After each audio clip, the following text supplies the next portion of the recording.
세 번째 박정희 대통령 업적. 19만 6,070년대의 대한민국. 전쟁의 폐허 속에서 가난과 혼란을 딛고 다시 일어나야 했던 시대. 그 중심에 한 인물이 서 있었습니다. 군인이었고 혁명가였고 대통령이었으며 동시에 격렬한 논쟁의 대상이었던 사람. 오늘 우리는 한개인을 넘어 한 시대를 이야기하려 합니다. 대한민국 산업화의 상징이자 강력한 통치의 그림자를 동시에 남긴 인물. 그 이름 박정희. 이 이야기는 찬양도 비난도 아닙니다. 그저 역사의 시간 속에서 그의 선택과 그 결과를 따라가 보는 여정입니다.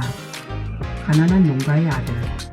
1917년 경상북도 선산의 작은 마을. 어린 박정희는 가난 속에서 자랐습니다. 일제강점기라는 시대적 배경 속에서 교육은 출세의 거의 유일한 길이었습니다.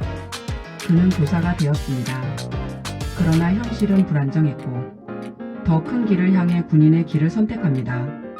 그의 선택은 이후 인생을 바꾸는 결정적 분기점이 됩니다.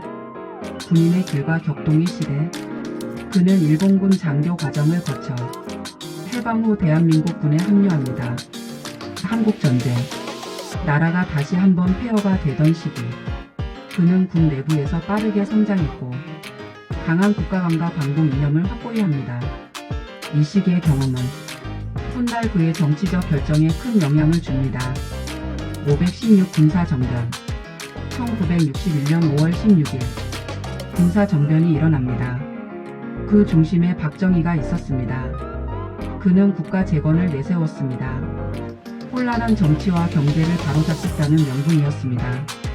그러나 동시에 민주주의의 중단이라는 비판도 시작됩니다. 역사는 늘 복합적입니다. 빛과 그림자는 동시에 존재합니다. 경제개발 5개년 계획. 그가 대통령이 된 후 가장 강력히 추진한 것은 경제발전이었습니다. 수출 중심 산업화, 포항제철 건설, 경부고속도로, 중화학공업 육성, 한강의 기적이라 불리는 고도 성장, 농촌 근대화를 위한 새마을운동. 대한민국은 빠르게 변화했습니다. 가난에서 벗어나기 위한 집단적 노력의 시대였습니다. 제오막, 새마을운동과 농촌 변화, 초가집 지붕이 슬레이트로 바뀌고 흙길이 포장도로가 됩니다. 근면 자조협동, 농촌은 변화를 경험했습니다.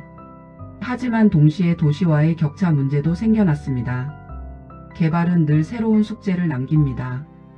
유신체제. 1972년 유신헌법. 대통령 권한은 크게 강화되었습니다. 장기 집권의 길이 열렸습니다. 안정과 성장이라는 명분 속에서 자유의 제한이라는 비판도 거세졌습니다.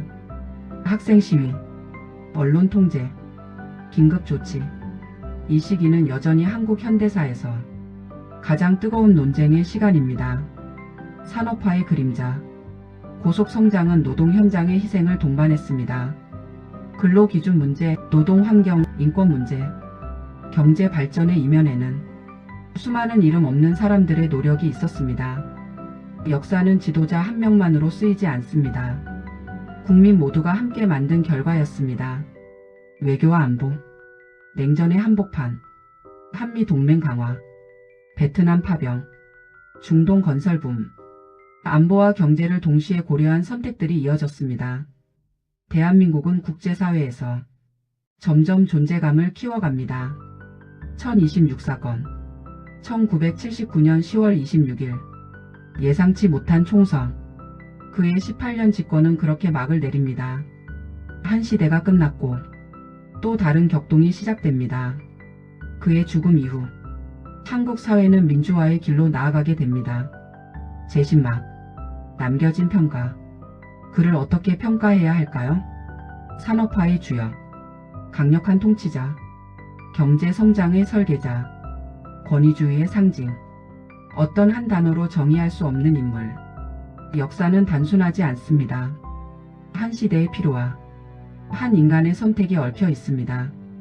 우리는 과거를 통해 현재를 배웁니다.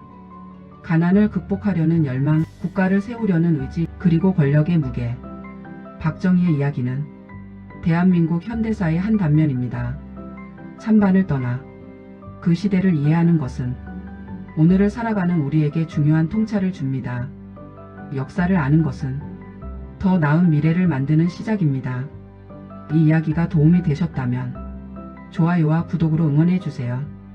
대한민국 현대사를 쉽고 깊이 있게 풀어가는 다음 이야기에서 다시 만나겠습니다.